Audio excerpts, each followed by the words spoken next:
A paz do Senhor, queridos irmãos e amigos, que bênção estarmos aqui mais uma vez, mais um dia, para estudarmos a santa e gloriosa palavra do Senhor.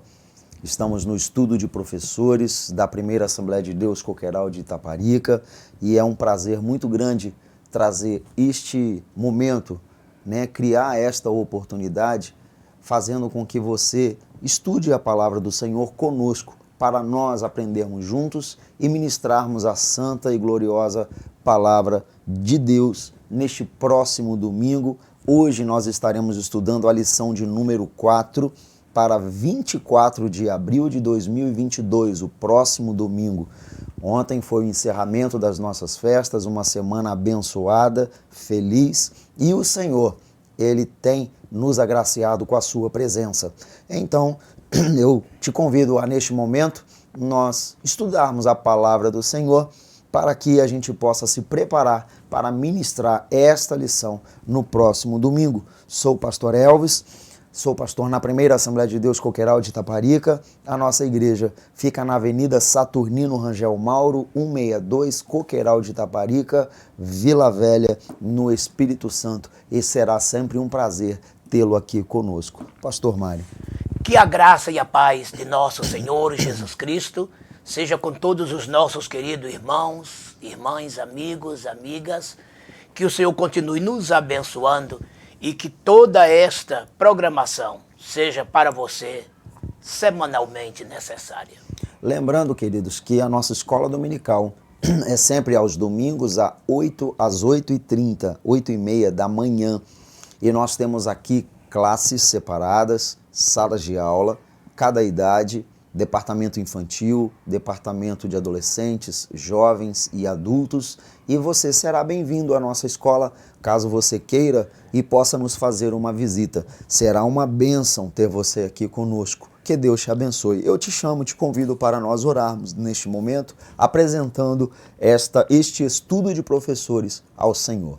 Querido eterno Deus, bendito Pai Celestial, nós te agradecemos, meu Senhor, por esta rica oportunidade e pedimos a tua mão estendida, pedimos a tua misericórdia sobre nós, pedimos a tua graça, a tua unção, o teu Espírito Santo que esteja conosco, nos iluminando, esclarecendo, nos revelando, nos mostrando, nos ensinando, sendo o nosso professor. Que o Senhor nos ajude no estudar desta lição, em nome de Jesus. Amém. Queridos irmãos, nós estamos com a lição de número 4 e, sem demora, nós temos aqui o título da lição, que é Resguardando-se de Sentimentos Ruins.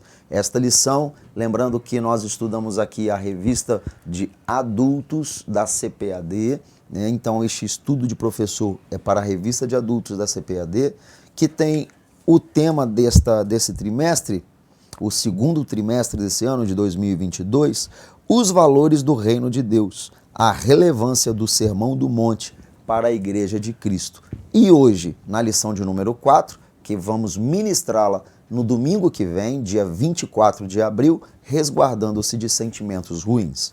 O textuário desta lição está em Mateus, é uma parte do capítulo 5 e o versículo 22. Fala bem assim o textuário. Eu, porém, vos digo que qualquer que, sem motivo, se encolerizar contra seu irmão será réu de juízo. Olha a seriedade da coisa.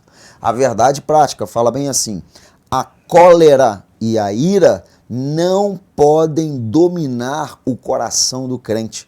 Elas devem ser evitadas e vencidas com o ensino do Evangelho. Muito, muito sério. A nossa leitura bíblica em classe está em Mateus, capítulo 5, dos versículos 21 ao 26. É uma pequena leitura, que fala bem assim. Ouvistes que foi dito aos antigos, não matarás, mas qualquer que matar será réu de juízo. Eu, porém, vos digo que qualquer que sem motivo se encolerizar contra seu irmão será réu de juízo, e qualquer que chamar a seu irmão de Raca será réu do sinédrio, e qualquer que lhe chamar de louco será réu do fogo do inferno. Portanto, se trouxeres a tua oferta ao altar, e aí te lembrares de que teu irmão tem alguma coisa contra ti, deixa ali diante do altar a tua oferta e vai reconciliar-te primeiro com teu irmão. Depois vem e apresenta a tua oferta.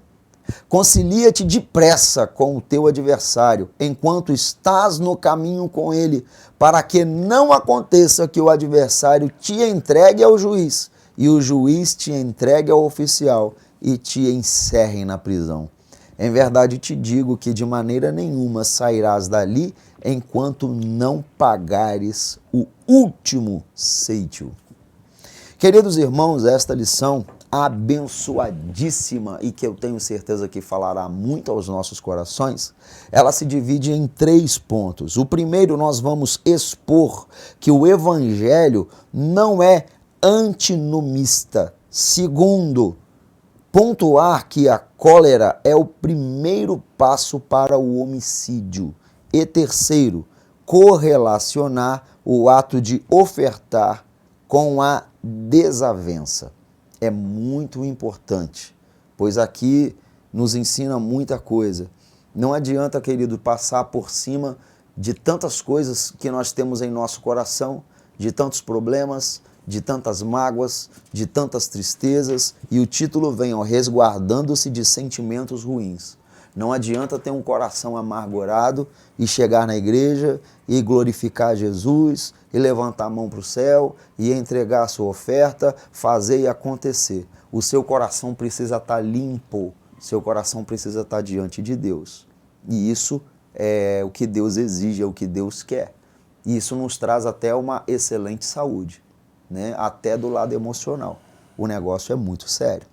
Então a introdução, ela também é bem pequenininha, ela fala bem assim, ó, nesta lição aprenderemos que o mestre divino, que o evangelho não é, com o mestre divino, que o evangelho não é antinomista.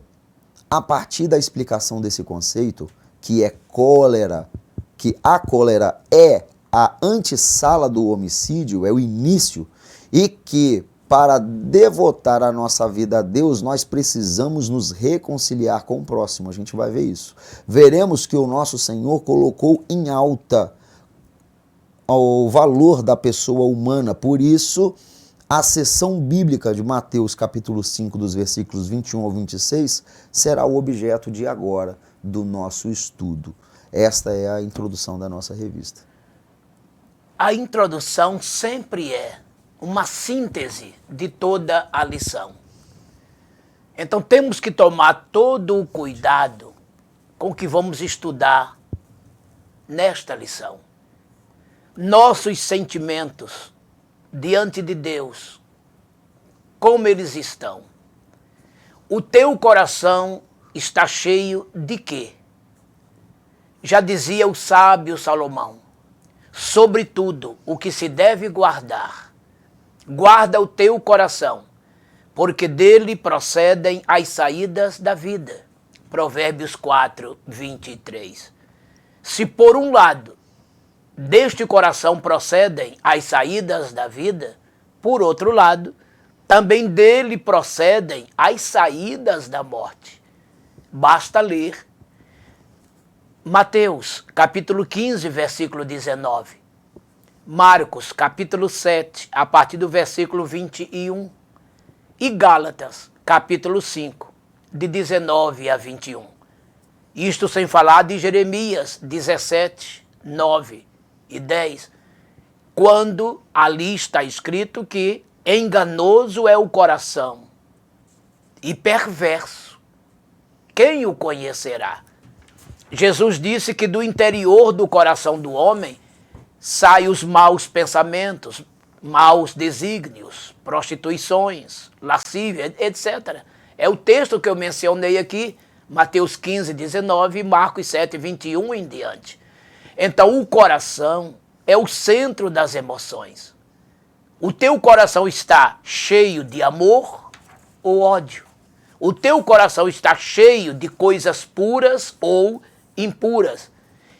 Exatamente isto norteará toda a tua vida. Como está o teu coração? Então, como disse Paulo escrevendo aos Efésios, não vos embriagueis com vinho, em que há contenda, mas enchei-vos do Espírito. Gálatas 5:18. Vai ser muito importante a lição deste dia. Vamos lá, então.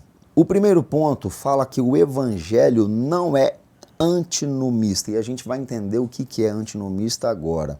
Aí a gente tem o primeiro ponto deste tópico, o que é antinomismo, a lei e o evangelho. Terceiro, legalismo versus antinomismo. A gente vai ver essa diferença. Então vamos para o primeiro. O que é antinomismo? A palavra nos fornece a própria definição, que é o seguinte, constituída do grego anti, que quer dizer contra. Anti é contra. Nomos é lei. Diz respeito, tudo contrário à lei, normas e regras. Isso que é antinomista. A palavra traz a ideia de que os cristãos não precisam obedecer à lei moral do Antigo Testamento. Claro que não. Defensores antinomistas dizem que a lei não teve origem em Deus Pai e que por isso ela deve ser rejeitada. De forma nenhuma. Há os que dizem que Deus havia determinado por decreto a existência do pecado, de modo que jamais se pode evitá-lo. Por isso, não há razão para a existência da lei. Olha só. Por fim, outros ainda defendem simplesmente que a lei é oposta ao evangelho. Nunca foi. Entretanto, veremos que esses ensinos violam a Escritura e que o antinomismo é um desvio da palavra de Deus, como está em Romanos 6, 15 e 16. Sendo assim, meus amados, o verdadeiro e autêntico cristão, ele é um amante da lei do Senhor. No Salmo 1, versículo 2, o que é que diz o salmista? Antes tem o seu prazer na lei do Senhor, e na sua lei medita de dia e de noite. E o próprio Deus aconselhou a Josué para não se apartar do livro desta lei. Josué 1:8. Sendo assim, os cristãos precisam veementemente combater toda aquela que acha que não devemos obedecer à lei do Senhor.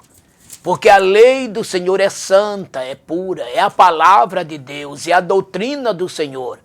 Está lá em Atos 2, versículo 42 em diante, o perfil da igreja perfeita, quando está escrito assim, e todos perseveravam unânimes na doutrina dos apóstolos, na comunhão, no partir do pão, nas orações, e em toda a alma havia temor, e Deus fazia sinais, operava sinais, prodígios, maravilhas pela mão dos apóstolos. Sabem por quê? Porque havia obediência à palavra de Deus. Jesus respeitou a palavra de Deus. Quando da sua ressurreição, naquele caminho para Emaús, o que foi que ele disse aos apóstolos? Aqueles discípulos, melhor dizendo, que estavam tão tristes com o acontecido ali em Jerusalém. Ele disse, olha, tudo estava escrito na lei, nos salmos, nos profetas sobre o Cristo, que convinha que ele padecesse. Então Cristo veio para obedecer, cumprir a lei, e ele fez isto. Por que que não devemos cumprir? Nós não somos contra a lei.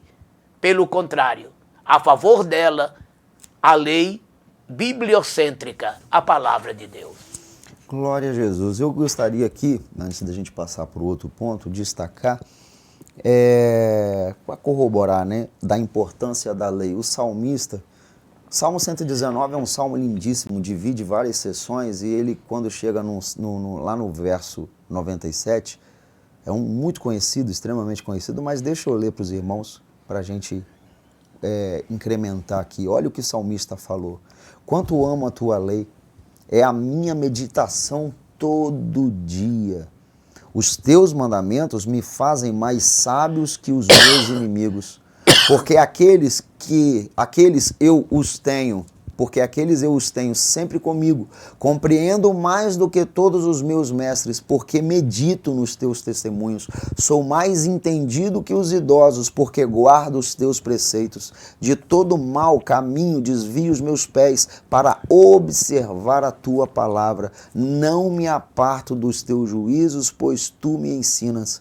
Quão doces são as tuas palavras ao meu paladar. E ele segue. Quer dizer, importância da lei do Senhor, da palavra do Senhor. Isso é a lei do Senhor. Meu Deus do céu, que coisa linda para nós. Como se apartar disso? Nunca, jamais. Segundo ponto, nos fala a lei e o evangelho.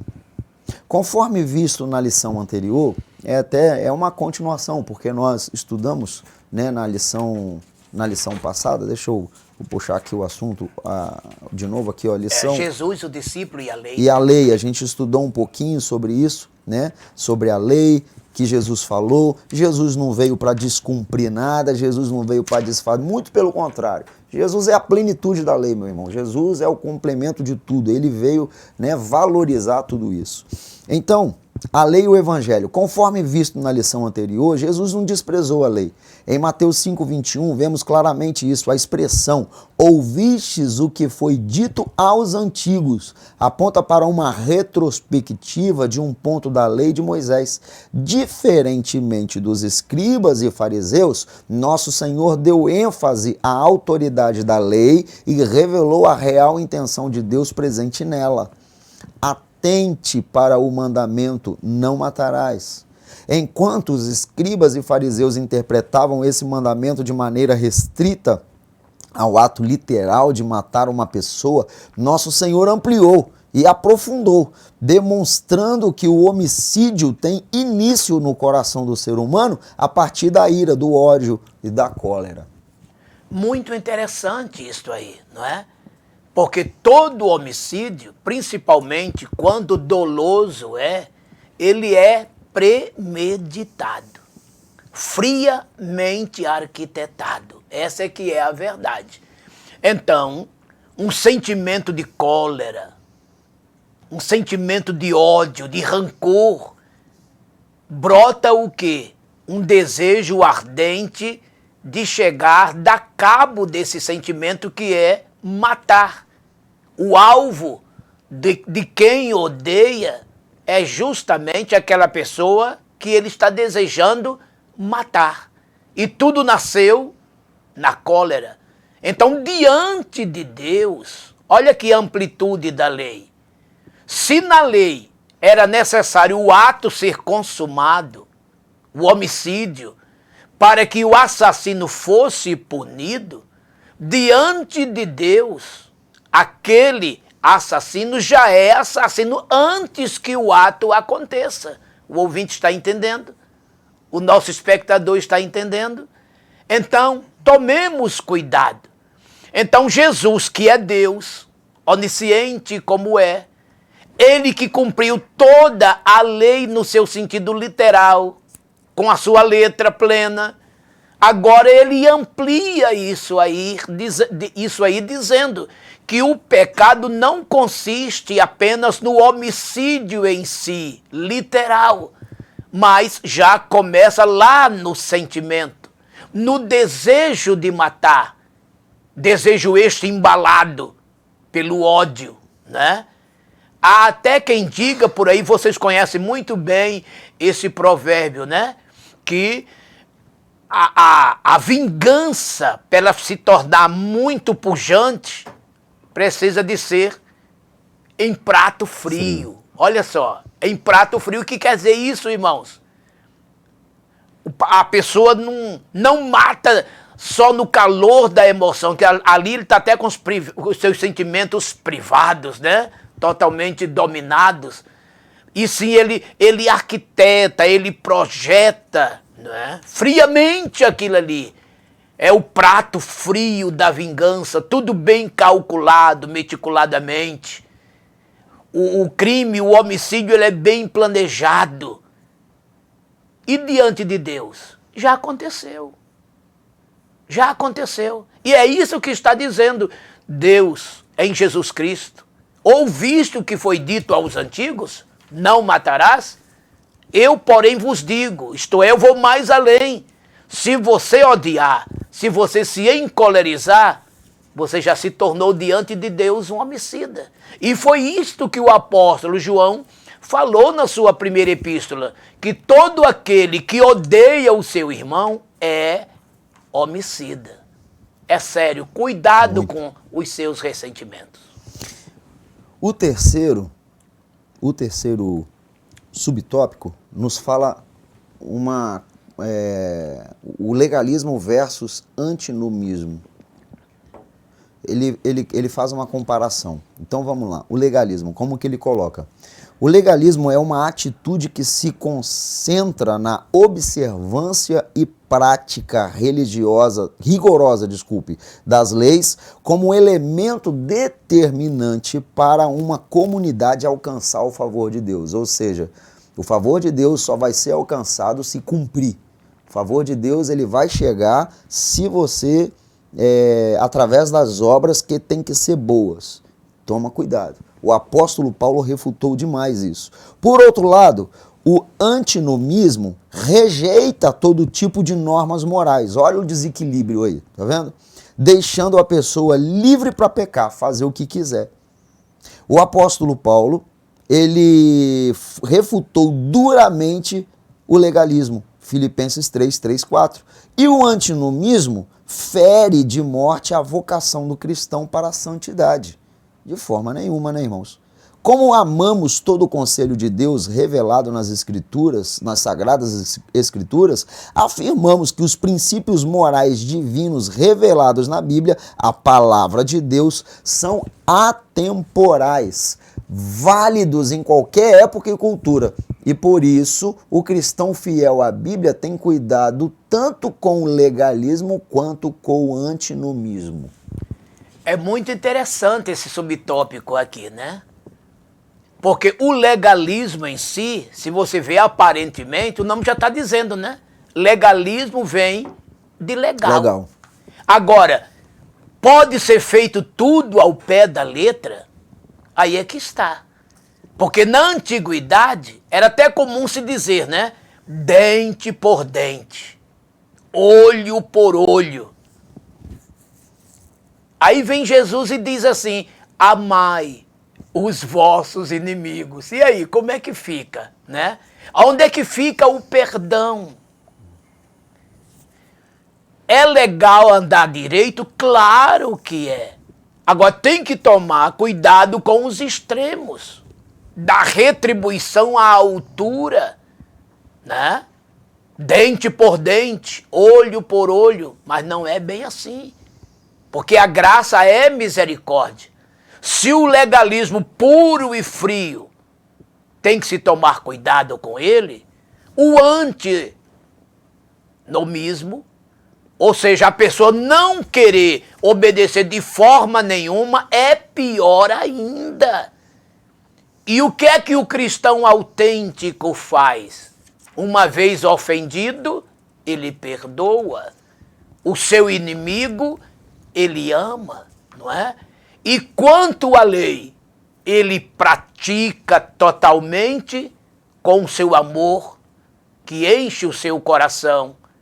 Obra esta que foi aplicada pelo Espírito Santo, Romanos 5:5, porque o amor de Deus está derramado em nossos corações pelo Espírito Santo que nos foi dado.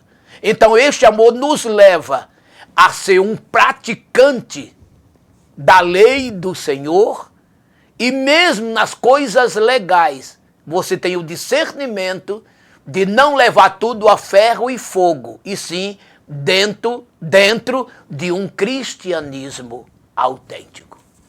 Muito bem. Queridos irmãos, esse foi o primeiro tópico da nossa lição de hoje. O Evangelho não é antinomista, muito pelo contrário. Segundo, a gente vai entrar no assunto da cólera, é o primeiro ato para o homicídio. E aí a gente tem 3 subtópicos: Jesus e o sexto mandamento. Segundo, a cólera no contexto bíblico. Terceiro, o valor da pessoa humana. Então vamos lá ao primeiro subtópico: Jesus e o sexto mandamento. Jesus não anulou o sexto mandamento do Decálogo. Só lembrando, o sexto mandamento é não matarás, né? Ele não anulou. Contudo, está em Êxodo 20:13, Deuteronômio 5:17 também. Contudo, sua interpretação foi mais elevada e profunda, pois revelou que a ira ou cólera contra um irmão é um tipo de homicídio no coração, como bem afirmou o apóstolo João: qualquer que aborrece seu irmão é homicida. Foi citado aqui agora. E vós sabeis que nenhum homicida tem permanente nele a vida eterna. Isso. 1 João 3,15. Não por acaso que o verbo irar no grego em Mateus 5:22 é orgizo, que significa provocar, incitar a ira, estar zangado, estar enfurecido. A fúria e a ira de Caim o levaram a cometer o primeiro homicídio contra o próprio irmão.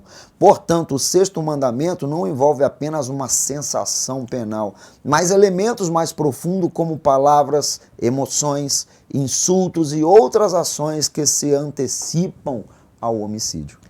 Por aí se vê, irmãos, como Jesus cumpriu a lei, né? Ao ponto de, nesse sexto mandamento, ele ser mais profundo. Porque no sexto mandamento está escrito: não matarás. Só isso. A lei te ensinava a não matar ninguém, sob pena de punição severa, de morrer também. Jesus aqui, além dele cumprir a lei, não matando e ensinando a não matar, ele amplia dizendo: olha, esse não matarás é muito mais que isto. É muito mais do que lançar a mão de uma arma e tirar a vida de uma pessoa. O não matarás inclui não sentirás ódio por ninguém.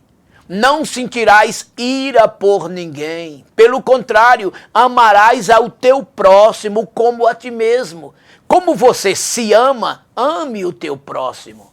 E ame a Deus também. É um sentimento muito melhor, muito mais produtivo.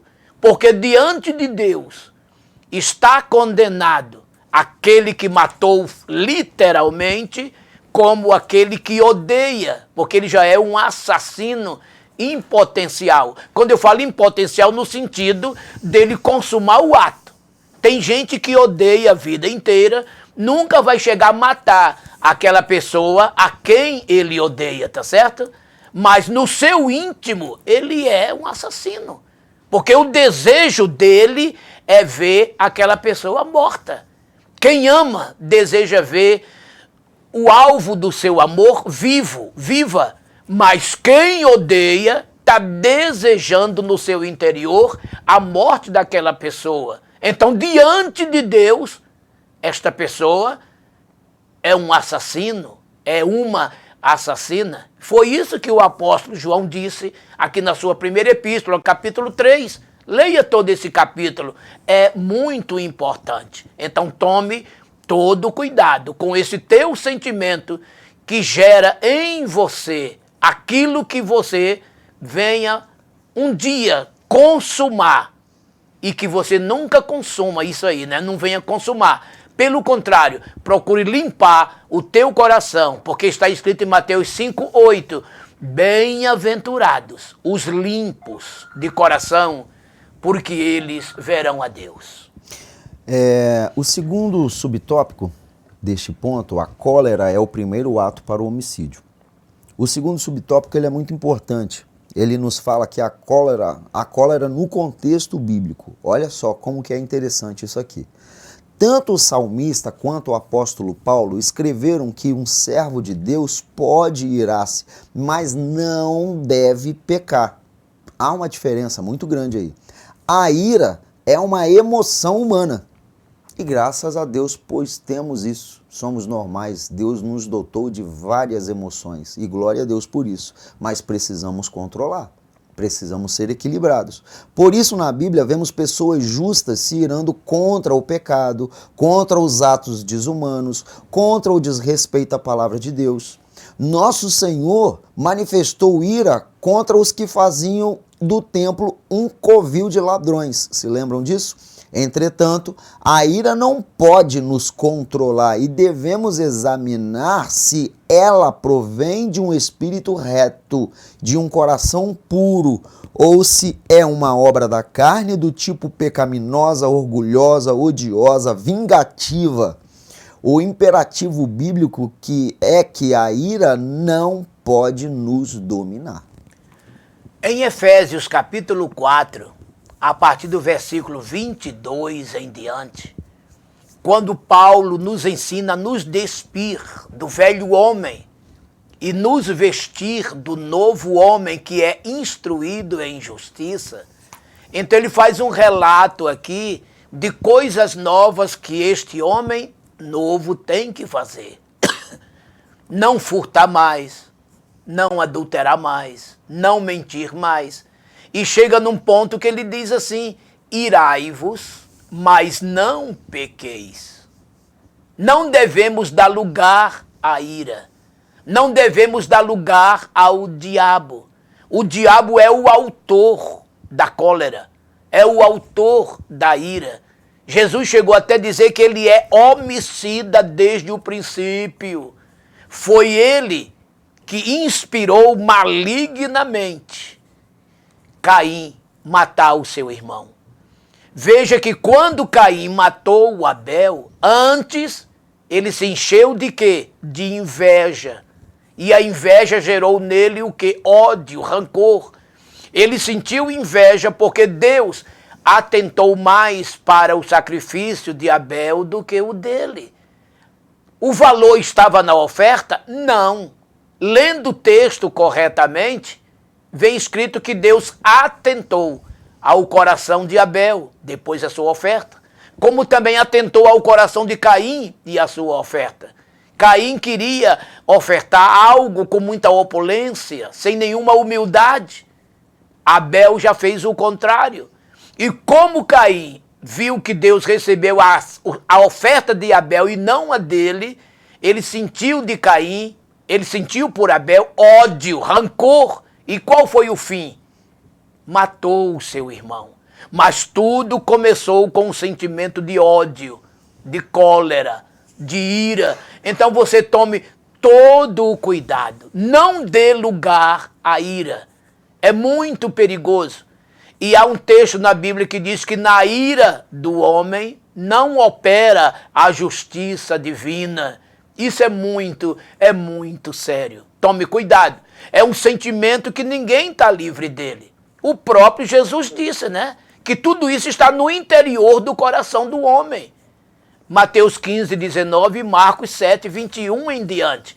Agora, tudo isso precisa ser sufocado pela graça de Deus, pelo poder do sangue de nosso Senhor Jesus Cristo, que nos purifica de todo o pecado. 1 João 1, versículo 7. Que no lugar do ódio, passe a existir o amor. No lugar da ira, passe a existir a brandura, a mansidão. Tudo isso é muito importante. O terceiro subtópico deste ponto nos fala do valor da pessoa humana. Em Mateus 5, 21, 22, Jesus enfatizou o valor da pessoa humana. Por isso chamar alguém de raca, que significa inútil, cabeça oca e vazia, é uma ofensa grave, igualada à blasfêmia. Ou chamar o outro de louco, do grego moros, que significa ímpio, incrédulo, é uma conduta moralmente desprezível. Observe que para quem manifestasse esses tipos de comportamentos, o fim era se tornar réu do sinédrio e receber a condenação para o fogo do inferno, do grego Geena, respectivamente. Nesse sentido, nosso Senhor mostra que não só peca quem comete um homicídio, mas igualmente os que nutrem a cólera, o ódio e o rancor no coração.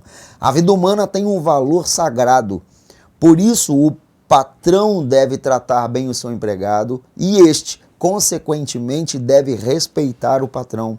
O irmão não pode fazer acepção de pessoas para com o outro irmão, quer por causa da cor de pele, quer por diferenças econômicas, pois como o apóstolo Pedro disse, reconheço por verdade que Deus não faz acepção de pessoas. E quero começar falando deste tópico, irmãos, o que está em Gênesis capítulo 1, versículo 26. Façamos o homem conforme a nossa imagem, segundo a nossa semelhança. Veja, o ser humano é imagem de Deus, é semelhança de Deus. Daí Deus valorizar esse ser humano. Isso independentemente de sua vida religiosa, até pecaminosa. É um ser humano que o pecado entrou, destruiu, tem feito muita coisa, não é? Mas quem fez esse ser humano? Foi Deus. Tudo Deus criou, haja isto, haja aquilo, e foi acontecendo. Mas com o ser humano ele disse, façamos, não é? Então aqui Jesus, ele está resgatando esta valorização humana. E quantas vezes, irmãos, em nossas iras e cóleras, maltratamos as pessoas, chamando dos piores nomes. Quantas vezes um pai, uma mãe, em vez de abençoar o seu filho, sua filha, os maltrata, xingamentos, reduzindo-os a quadros degradáveis, não é? Profetizando até bênção, o que eles chamam aí fora de praga, não é? Praga de mãe, praga de pai e etc. Abençoe seu filho, abençoe sua filha, seu pai, sua mãe, seu amigo, seu vizinho, seu colega. Abençoai e não amaldiçoeis. A Bíblia está cheia de recomendações sobre isto, irmãos. Paulo escrevendo aos Romanos no capítulo 12, leia lá todo o capítulo, principalmente de 15 em diante, quando ele diz, aquele que te faz o mal, retribua com o bem. Porque você fazendo isto, você estará amontoando brasas vivas sobre a cabeça dele, ou seja, juízos de Deus sobre a cabeça dele. Não trate o mal com o mal, e sim o mal com o bem. Olha quantas recomendações bíblicas. Amai os vossos inimigos. Enfim, valorize o ser humano. Se você é desvalorizado, desvalorizada por alguém, não retribua dessa forma, viu? Porque a pessoa que te desvalorizou terá também a sua recompensa. Mas quando você valoriza, também Deus te dará a tua recompensa. Ele está dizendo muito claro aqui, não chame ninguém de tolo, de idiota, de louco, enfim, com os mais vis maltratos. Isso não faz bem. Isso não é de um verdadeiro cristão. Antes da gente passar para o próximo ponto, que é o terceiro, né, o último ponto, eu só queria destacar, queridos irmãos, e vos lembrar que a maioria dos pecados são premeditados. A maioria deles. Por isso a importância da gente vigiar. A gente precisa conhecer a palavra, a gente precisa se aprofundar, a gente precisa buscar o conhecimento, porque essa palavra nos ajuda, ela nos ilumina, ela mostra a verdade, ela nos revela muitas coisas. E Deus, Ele quer que a gente se livre desse mal. E Ele nos ajuda a fazer isso. Por isso tão importante foi a palavra de Jesus, orai e vigiai. Porque a maioria dos pecados, você pode ter certeza que eles têm um início. Claro que existem aqueles que foi, né, repentino, foi uma coisa assim que, claro que tem. Mas a maioria deles começa de algum jeito, começa de alguma forma. Então, por exemplo, a mágoa, ela é assim. Ela não brota do nada. Vigia. Mesmo que uma pessoa tenha falado mal, vigia, porque aquilo ali, uma pessoa me feriu, falou mal, disse, vigia, querido. Tira isso do coração antes que isso crie raiz, porque isso vai brotando, vai crescendo, vai enraizando e depois é difícil demais de tirar. Só Jesus para nos ajudar. É verdade. Então vigia, meu irmão, toma cuidado, porque muitos pecados, a maioria deles, é o que eu falei, são premeditados. Eles são alimentados e vão crescendo até que a gente cai e a gente perde a presença de Deus na nossa vida. E a gente não pode de jeito nenhum. Terceiro, a oferta do altar e a desavença. Isso aqui também é muito importante. A oferta do altar. Isso aqui tem dois pontos? Sim, 2 pontos. É a oferta do altar e o segundo, evitando a desavença. Olha só, em Mateus 5, 23 e 24, Jesus se dirige aos discípulos e faz com que cada um examine-se a si mesmo. Olha a vigilância aqui, ó. Pois um servo do Senhor não pode ofertar no altar com um coração cheio de ira e rancor. Não pode, meu irmão. Afinal, dizer amar a Deus, mas odiar o irmão, é cair na mentira. Para um judeu, ofertar era um ato sagrado e tal atitude fazia-o reconhecer a bondade de Deus para com ele. Nesse sentido, o Senhor Jesus valorizava esse ato. Entretanto, não adiantava reconhecer a bondade de Deus, mas não se reconciliar com o irmão. Cabe ressaltar que o verbo grego para reconciliar é dialasso, que significa mudar a mente de alguém, renovar a amizade com alguém. Ele é encontrado no Novo Testamento apenas uma vez, em Mateus 5, 24. Portanto, o ensinamento de nosso Senhor é claro: não há relacionamento correto com Deus sem relacionamento verdadeiro com o irmão. Como está o teu relacionamento com Deus? É a partir daí que tudo começa. Não adianta você dizer que ama a Deus, a quem você nunca viu, e está odiando o teu irmão a quem você vê. É uma incoerência sem precedentes. Como que você vai ofertar a Deus? O ofertar a Deus aqui, hoje, é o mesmo que se aproximar dele. Ter um relacionamento íntimo com ele, prestar-lhe um culto racional, apresentando-lhe um corpo em sacrifício vivo, santo e agradável a Deus. Romanos 12, 1. Leia bem esse versículo. Como você vai levar a Deus a tua oferta se o teu coração está cheio de ódio, de rancor, de indiferença com alguém? Então Jesus chega a recomendar: se você for levar a tua oferta para colocar sobre o altar, isto é, se você for prestar o teu culto a Deus e te lembrares que teu irmão tem algo contra ti, deixa de lado a tua oferta. Vai primeiro, reconcilia-te com teu irmão, para que depois você venha e entregue a tua oferta. Isso quer dizer que tem muito culto impedido por aí afora. Tem muita adoração inexistente por aí afora. Porque há muita gente nas igrejas, nos cultos, cantando, pregando, ou de cima do púlpito, ou cantando lá do meio da igreja, que o louvor, a pregação, e por que não também a oração, não está passando do teto, porque Deus não está recebendo. Em Israel, por exemplo, Jesus chegou a falar, leia lá em Malaquias, para você ver capítulo 2, de 10 em diante, que o povo enchia os altares, né, de lágrimas, com jejuns, com tantas outras coisas, e disse, olha, eu oculto a minha face de vocês, eu escondo o meu rosto de vocês, eu não vos ouço. Ele não recebia os sacrifícios, os jejuns, as lágrimas. Por quê? Porque aquilo tudo estava sendo feito com muita impureza, com muita maldade, com muito pecado.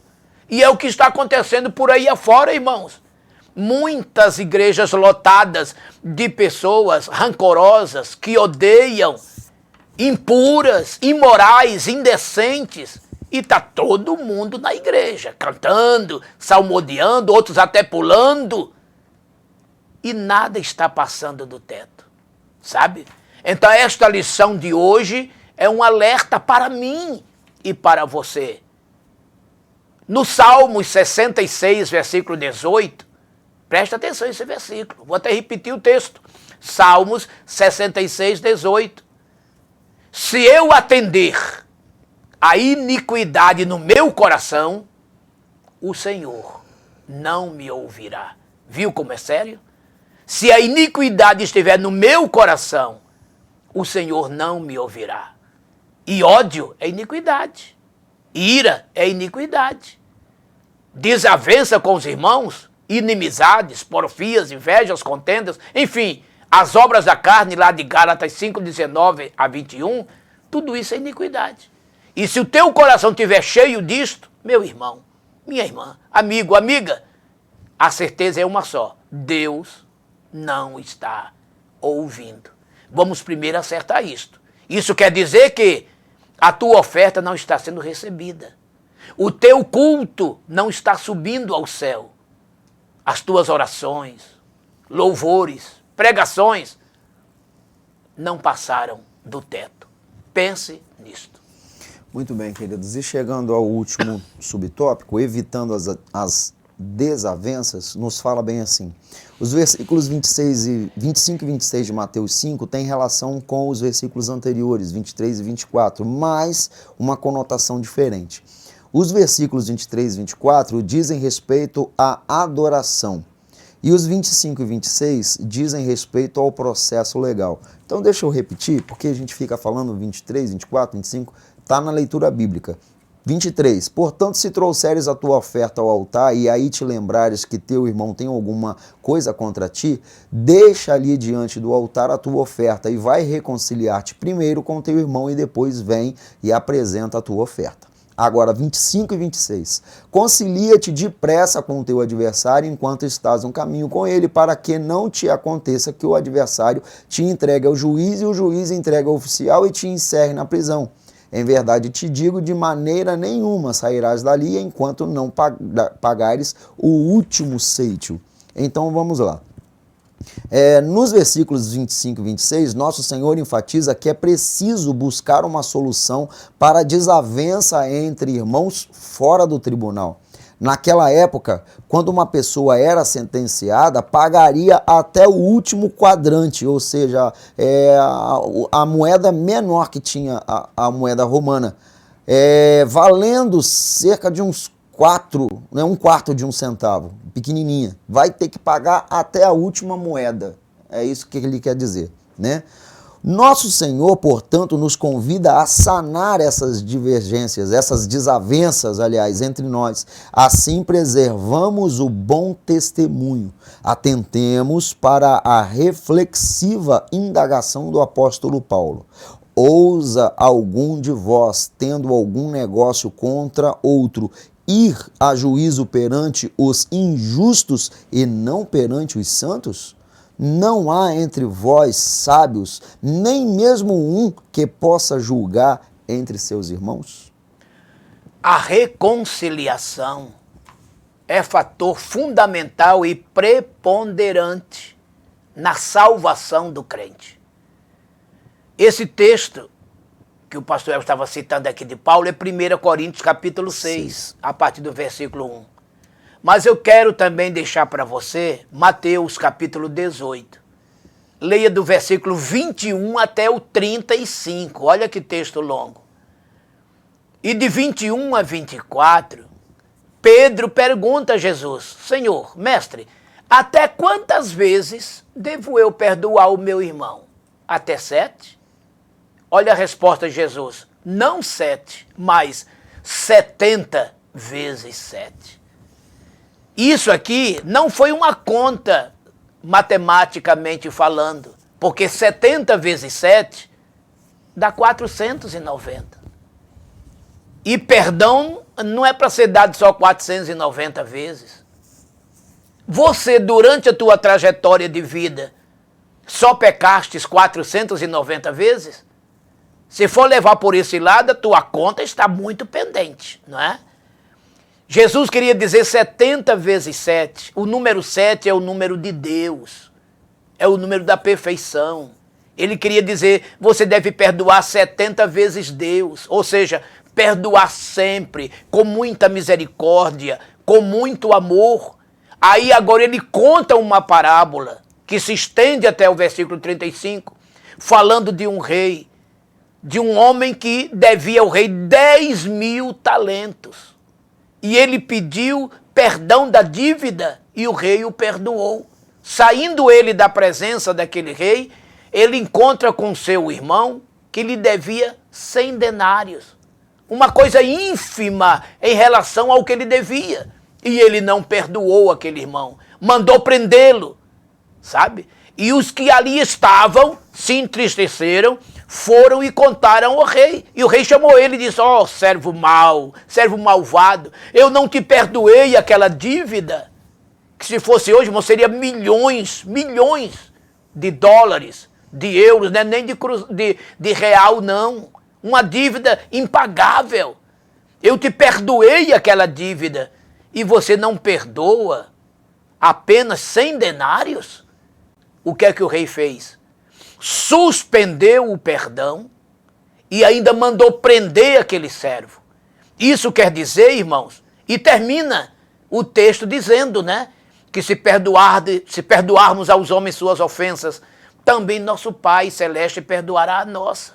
Mas se não perdoarmos aos homens suas ofensas, o nosso Pai Celeste também não perdoará a nossa.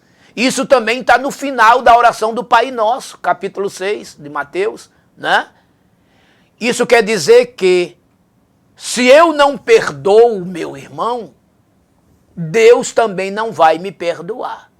E se Deus não me perdoar, como fica a minha salvação? Comprometida. Eu perco a minha salvação.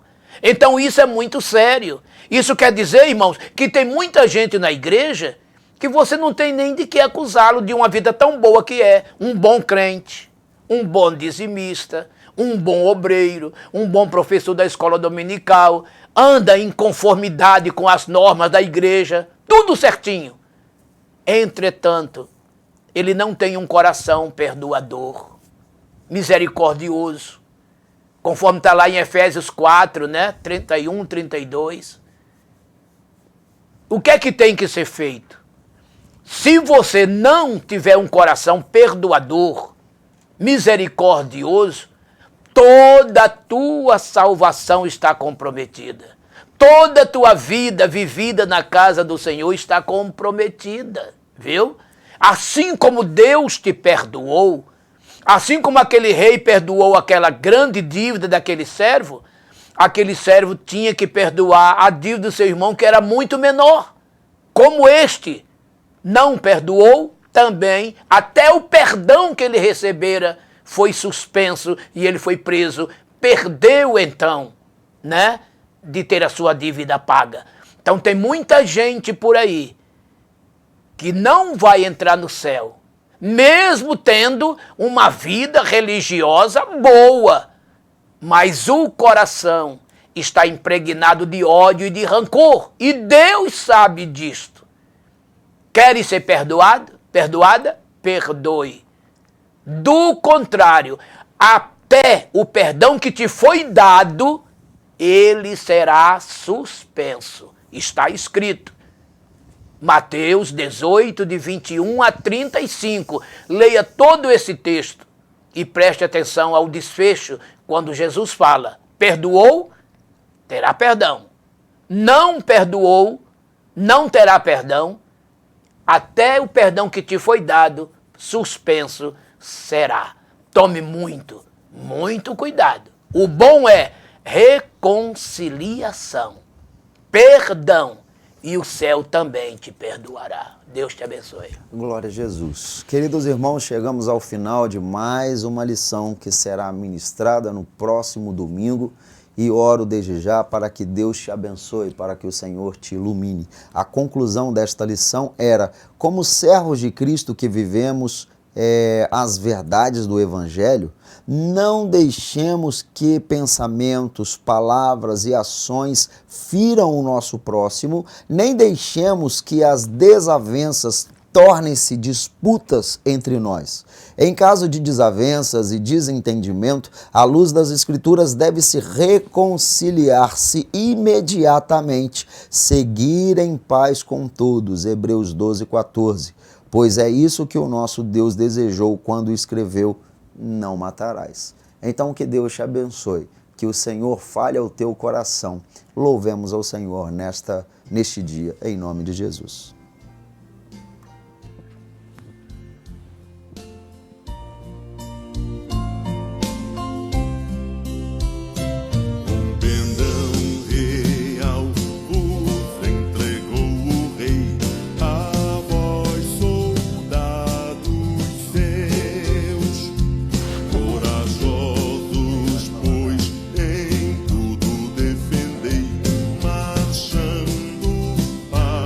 Tá vendo, né? Com valor, sem temor, por Cristo prontos a sofrer, bem alto erguei Essa lição o seu pediria mais perdão, firmes sempre até morrer, esformados já. essa lição de hoje pediria mais um hino assim de perdão, de reconciliação. Grande usurpador, declarai-vos hoje, bravos campeões, avante sem temor, com valor, Vamos ver se ele sustenta isso. temor, E aí vem um monte de desculpa depois. prontos a sofrer.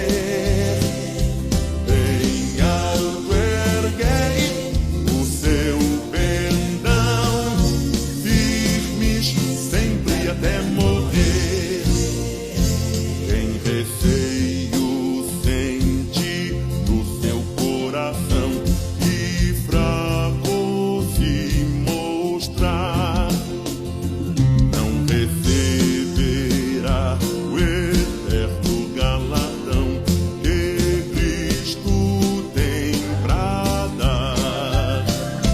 Com valor, sem temor,